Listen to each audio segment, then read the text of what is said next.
Hello student, I am Baby Sharma, your public head teacher। हम lesson कर रहे हैं भारत में सर्वोच्च न्यायालय। जो पीछे वीडियो थी उसमें मैंने आपको उच्च न्यायालय के बारे में पढ़ाया और उच्च न्यायालय 5 तरह के लेख जारी कर सकता है। उन 5 लेखों के बारे में मैंने आपको पढ़ाया। आज जो हम पढ़ेंगे वो पढ़ेंगे हम उच्च न्यायालय की शक्तियाँ और कार्य। उच्च न्यायालय का अधिकार क्षेत्र। तो आपसे क्वेश्चन 2 टाइप से अराइज हो सकता है कि उच्च न्यायालय की शक्तियाँ या उसके कार्य बताओ या फिर उसके अधिकार क्षेत्र। तो 2 टाइप से क्वेश्चन है, बट आंसर इसका एक ही है। कुछ बच्चे इसमें कंफ्यूज हो जाते हैं, जैसे शक्तियाँ और कार्य तो वो समझ लेते हैं, बट अधिकार क्षेत्र भी वही होता है जो शक्तियाँ हैं, क्योंकि जो शक्तियाँ होगी वो आपके अधिकार क्षेत्र में होती हैं। तो हम इसकी शक्तियों के बारे में पढ़ेंगे कि संविधान निर्माण के समय, यानी कि जब संविधान बना 26 जनवरी 1950 को, तो देश में कई उच्च न्यायालय कार्य कर रहे थे। इन न्यायालयों का क्षेत्राधिकार पहले से ही निश्चित था, यानी कि इन्होंने किस किस क्षेत्र में कार्य करने हैं ये पहले से ही निश्चित कर दिया गया था। यही कारण है कि संविधान का अनुच्छेद 225 यह घोषणा करता है कि उच्च न्यायालयों का क्षेत्राधिकार पूर्ववत चलता रहेगा। पूर्ववत यानी कि जैसे पहले चल रहा था वैसे ही अब भी चलेगा। प्रत्येक उच्च न्यायालय को कुछ शक्तियाँ प्राप्त हैं जिनका वर्णन अब हम कर रहे हैं। फर्स्ट है प्रारंभिक अधिकार क्षेत्र। प्रारंभिक यानी कि सबसे पहले प्रारंभ करते हैं ना हम, स्टार्टिंग 1 2 3 4, तो 1 से स्टार्टिंग होगी, यानी कि सबसे पहले प्रारंभ। किसी चीज़ को शुरू करना है, कहाँ से शुरू करना है, यानी कि एक शुरुआत सबसे पहले कहाँ शुरू कर रहे हैं।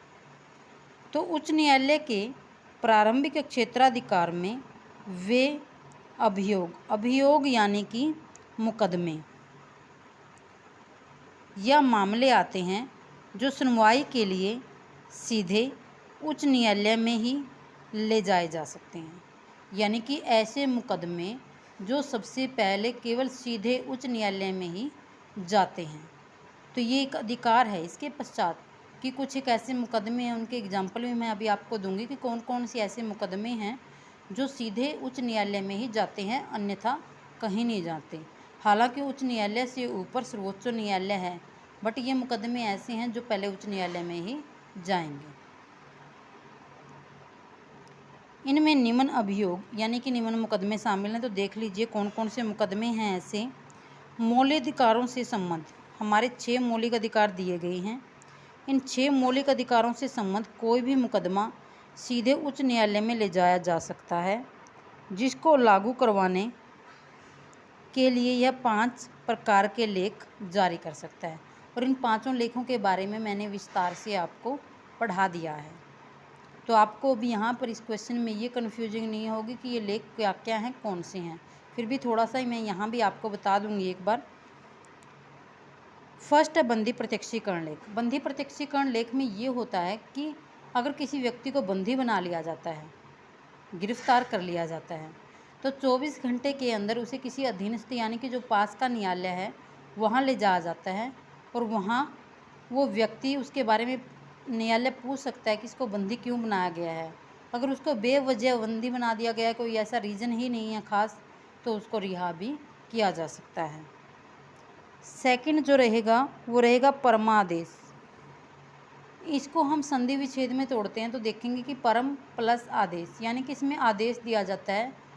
जो उच्च न्यायालय है जैसे अपने अधीनस्थ न्यायालय को आदेश दे सकता है किसी कार्य के लिए। थर्ड है प्रतिषेध लेख। प्रतिषेध होता है रोकना, कि उच्च न्यायालय अपने अधीनस्थ न्यायालयों को किसी कार्य को करने से रोक सकता है कि आप ये कार्य न करें, ये आपके अधिकार क्षेत्र से बाहर है। तो प्रतिषेध मीन्स होता है रोकना, मना करना। डी है इसमें, यानी कि फोर्थ है हमारा अधिकार परीक्षा लेख।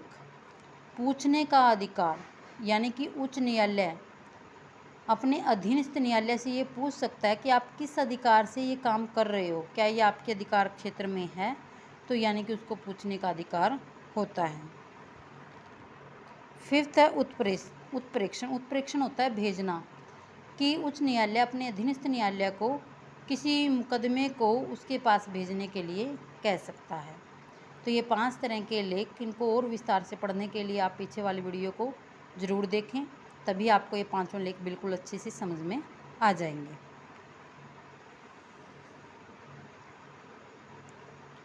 सेकंड है हमारा, देखो इसमें ये मुकदमे हैं जो उच्च न्यायालय में सीधे जा रहे हैं। फर्स्ट हम पढ़ चुके हैं मौलिक अधिकारों से संबंधित, अब हम सेकंड कर रहे हैं।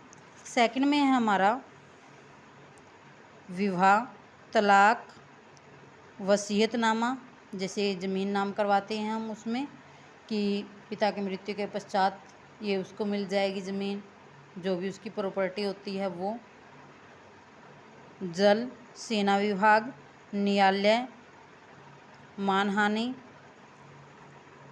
कंपनी कानून आदि से संबंधित मुकदमे भी सबसे पहले प्रारंभिक क्षेत्राधिकार में ही आते हैं। तो आपने इसमें लर्न क्या रखना है, प्रारंभिक यानी कि सबसे पहले कुछ ऐसे मुकदमे होते हैं जो उच्च न्यायालय में ही जाते हैं। कौन कौन से होते हैं, मौलिक अधिकारों से संबंधित, तो इसमें उच्च न्यायालय 5 तरह के लेख जारी कर सकता है।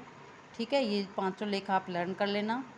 सेकंड है विवाह, तलाक, वसीयतनामा, जल, सेना विभाग, कंपनी कानून, इनसे संबंधित मुकदमे भी सीधे उच्च न्यायालय में ही जाते हैं। आई होप आपको ये फर्स्ट पॉइंट बिल्कुल अच्छे से समझ में आ गया होगा। अब हम इसका सेकंड पॉइंट करते हैं।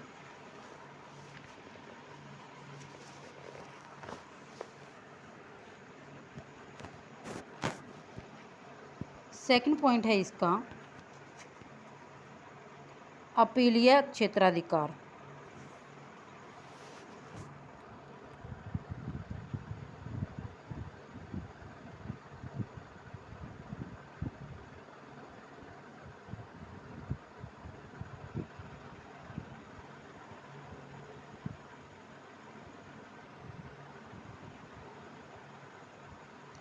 अपीलीय क्षेत्राधिकार में देखिए कि सभी उच्च न्यायालयों को दीवानी और फौजदारी दोनों प्रकार के निम्न मामलों में अपने अधीनस्थ न्यायालयों के निर्णयों के विरुद्ध अपीलें सुनने का अधिकार होता है।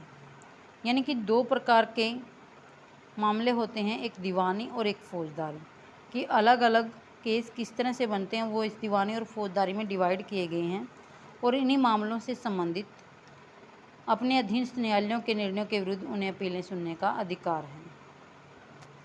उच्च न्यायालय उन दीवानी मुकदमों की अपील सुन सकते हैं जिनमें 5,000 रुपये अथवा इससे अधिक राशि अथवा इतने मूल्य की संपत्ति का मामला हो।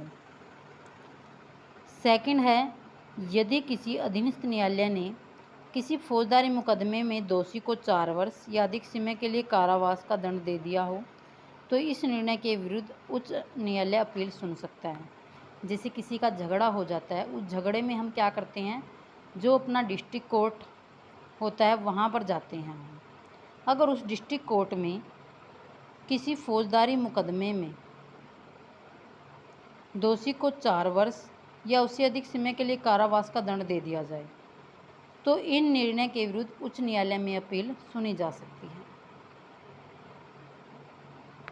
सेकंड है, यदि कोई स्तर न्यायालय किसी कत्ल के केस में किसी अपराधी को मृत्युदंड दे देता है, ठीक है, जैसे कोई डिस्ट्रिक्ट कोर्ट है वो अपराधी को मृत्युदंड दे देता है कत्ल के केस में, तो वह मृत्युदंड तब तक क्रियान्वित नहीं किया जा सकता जब तक निर्णय की पुष्टि उच्च न्यायालय से न करवा ली जाए। यानी कि उच्च न्यायालय उसके बारे में अच्छे से देखेगा कि इस व्यक्ति ने कत्ल किया है तो इसके लिए क्या यह दंड उपयुक्त है, और अच्छी जांच पड़ताल के पश्चात ही वो इसके लिए निर्णय देगा।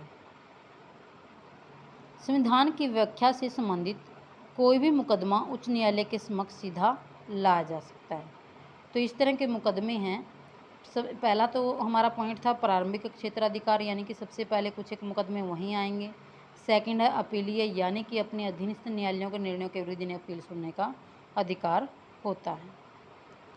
थर्ड पॉइंट है न्यायिक पुनर्निरीक्षण का अधिकार कि देश के राज्यों के उच्च न्यायालयों को भी सर्वोच्च न्यायालय की भांति न्यायिक पुनरीक्षण का अधिकार प्राप्त है। क्योंकि जब हमने सर्वोच्च न्यायालय की शक्तियाँ या उसके कार्य के बारे में पढ़ा तो वहाँ पर भी सेम यही पॉइंट आए थे कि न्यायिक पुनरीक्षण का अधिकार। तो जिस तरह सर्वोच्च न्यायालय को न्यायिक पुनरीक्षण का अधिकार है, उसी प्रकार से उच्च न्यायालय को भी न्यायिक पुनरीक्षण का अधिकार प्राप्त है। यह केंद्रीय संसद या राज्य विधानमंडल द्वारा बनाए गए किसी भी ऐसे कानून को जो संविधान के उपबंधों के अनुसार नहीं है, उसे असंवैधानिक घोषित कर सकता है। जैसे हमारे संविधान में जो बातें बताई गई हैं, अगर उसे लगता है कि कोई बात संविधान के अकॉर्डिंग नहीं है तो वह उस बात को असंवैधानिक घोषित कर सकता है। फोर्थ है प्रमाण पत्र देने का अधिकार। उच्च न्यायालयों के निर्णयों के विरुद्ध सर्वोच्च न्यायालय में अपील की जा सकती है। देखो, पहले कोई झगड़ा होता है तो हम डिस्ट्रिक्ट कोर्ट जाते हैं, डिस्ट्रिक्ट कोर्ट के पश्चात हम स्टेट कोर्ट में जाते हैं, स्टेट के बाद हम सेंटर में जाते हैं। ठीक है, अधीनस्थ न्यायालय हो गया, फिर उच्च न्यायालय, उच्च के पश्चात सर्वोच्च न्यायालय। तो यानी कि उच्च न्यायालय के निर्णयों के विरुद्ध सर्वोच्च न्यायालय में अपील की जा सकती है और यही लास्ट वाला न्यायालय होता है। परंतु ऐसी अपील सभी संतानांतरित मुकदमों में नहीं हो सकती। कानून के अनुसार केवल उन मुकदमों में जिनके विषय में उच्च न्यायालय या प्रमाण पत्र दे दे कि अमुक निर्णय के खिलाफ आप सर्वोच्च न्यायालय में अपील कर सकती हैं, तो वहाँ अपील हो सकती है। जैसे उच्च न्यायालय में केस चल रहा है किसी व्यक्ति का, तो उच्च न्यायालय खुद प्रमाण पत्र इस चीज़ का दे दें कि आप है ना इस केस को सर्वोच्च न्यायालय में करें, तो वैसा अगर वह प्रमाण पत्र दे देता है तो फिर सर्वोच्च न्यायालय में अपील उसके विरुद्ध मतलब की जा सकती है। ये इसके अधिकार क्षेत्र में है उच्च न्यायालय के।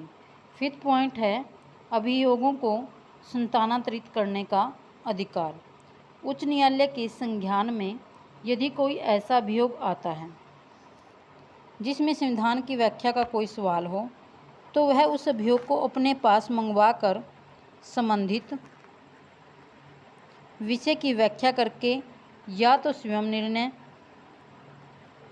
देता है या फिर उसी न्यायालय को वापस भेज देता है। तो कहने का अर्थ ये है कि अभियोग यानी मुकदमों को स्थानांतरित करने का इसे अधिकार है। जैसे उच्च न्यायालय के पास कुछ मुकदमे आते हैं तो यह अन्य न्यायालय यानी कि सर्वोच्च न्यायालय में इन मुकदमों को स्थानांतरित कर सकता है। ऐसा अधिकार उच्च न्यायालय के पास है।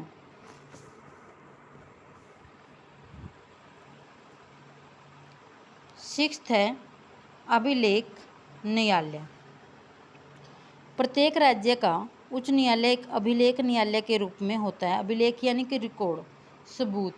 देखो, जब कोर्ट में फैसला सुनाया जाता है तो सबूतों के आधार पर होता है। ये सबूत है ना बिल्कुल रियल होने चाहिए। अगर कोर्ट को ऐसा लगता है कि जो सबूत हैं वो जो रिकॉर्ड हैं उनके साथ किसी प्रकार की छेड़खानी की गई है, वो झूठे बनाए गए हैं, तो न्यायालय उसके लिए दोष भी मतलब दंड दे सकता है। तो प्रत्येक राज्य का उच्च न्यायालय एक अभिलेख न्यायालय के रूप में कार्य करता है। उसकी प्रत्येक कार्रवाई व निर्णयों को प्रमाण के रूप में प्रकाशित किया जा सकता है ताकि अधीनस्थ न्यायालयों व अन्य राज्यों के उच्च न्यायालयों में उन निर्णयों को प्रमाण के तौर पर प्रस्तुत किया जा सके। इसके अतिरिक्त अभिलेख न्यायालय होने के कारण इसे मानहानि के केस में दंड देने का अधिकार भी है। सेवंथ और लास्ट पॉइंट है हमारा प्रशासनिक क्षेत्राधिकार, यानी कि प्रशासन से रिलेटेड भी इसको शक्तियाँ प्राप्त हैं।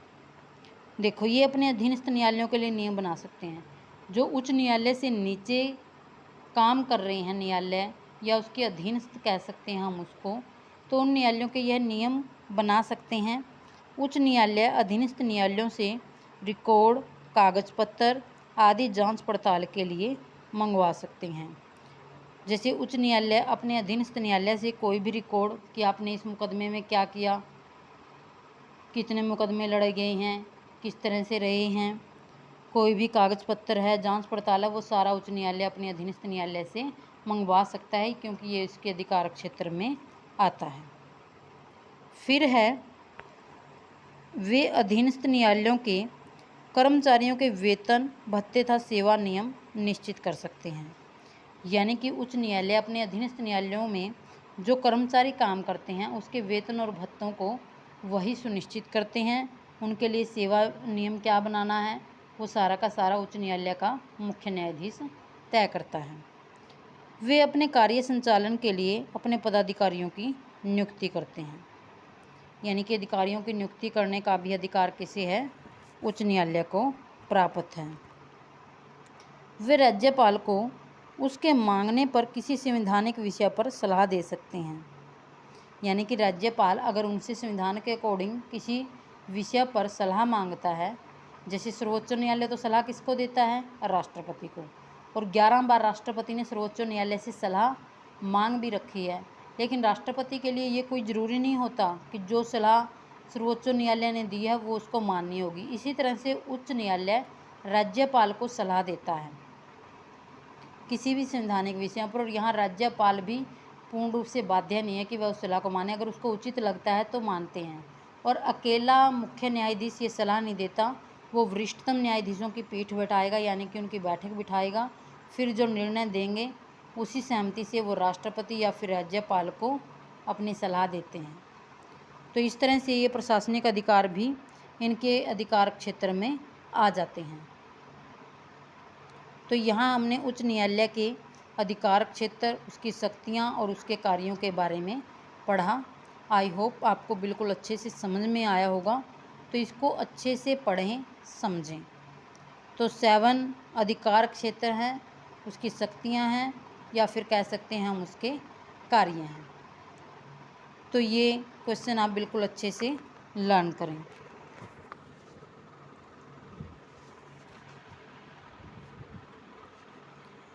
नेक्स्ट जो हम करेंगे वो रहेगा हमारा क्वेश्चन, भारत की संवैधानिक प्रक्रिया में भारतीय सर्वोच्च न्यायालय की क्या भूमिका है। यानी कि जो संविधान की प्रक्रिया है इसमें सर्वोच्च न्यायालय ने किस तरह से अपनी भूमिका निभाई है उसके बारे में हम पढ़ेंगे।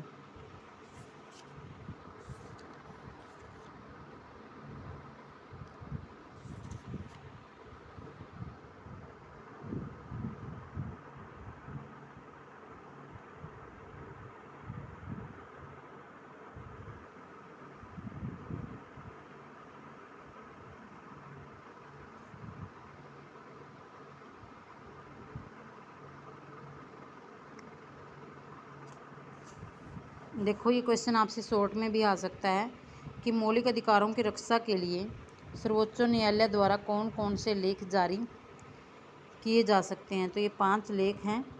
इसको आपको वेरी शॉर्ट में पूछा जा सकता है, शॉर्ट में भी। तो बंदी प्रत्यक्षीकरण, परमादेश, प्रतिषेध, उत्प्रेषण, अधिकार परीक्षण। तो ये 5 लेख हैं जो आपने बिल्कुल अच्छे से लर्न रखने हैं। और सर्वोच्च न्यायालय का एट प्रेजेंट मुख्य न्यायाधीश कौन है इस समय? तो धनंजय चंद्रचूड़ 50वें नंबर के हैं। और उच्च न्यायालय में रविशंकर झा। सर्वोच्च न्यायालय के न्यायाधीश को कितने वर्ष की आयु में पद से हटाया जा सकता है? 65 की एज में। और जो उच्च न्यायालय का मुख्य न्यायाधीश है उसको 62 की एज में, यानी कि 3 का डिफरेंस है उसमें। आप सर्वोच्च न्यायालय का 65 लर्न रखोगे और उच्च न्यायालय का आप 62 लर्न रखोगे। अच्छा, सर्वोच्च न्यायालय का जो मुख्य न्यायाधीश है इसको शपथ कौन दिलाता है? तो इसको राष्ट्रपति शपथ दिलाता है।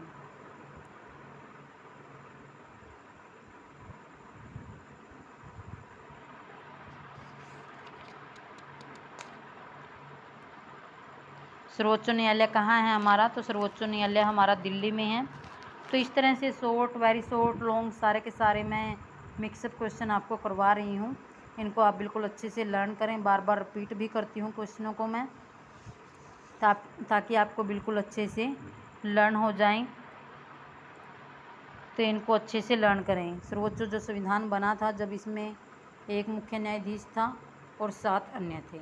अब इसमें कितने हो चुके हैं? एक मुख्य तो है ही है और 33 अन्य हो चुके हैं। तो इस तरह से आप क्वेश्चन को जब पढ़ते हो, लर्न करते हो, तो दोबारा एक बार उसको रिवाइज बिना देखे किया करो कि आपने कितना कुछ लर्न किया है, ताकि वो आपको अच्छे से बिल्कुल लर्न हो जाए। तो जितना आज मैंने करवाया है इसको अच्छे से लर्न करें। जो जो क्वेश्चन मैंने आपको बताए हैं हॉलीडे होमवर्क में, उनको नोटबुक में ज़रूर राइट करें। ओके।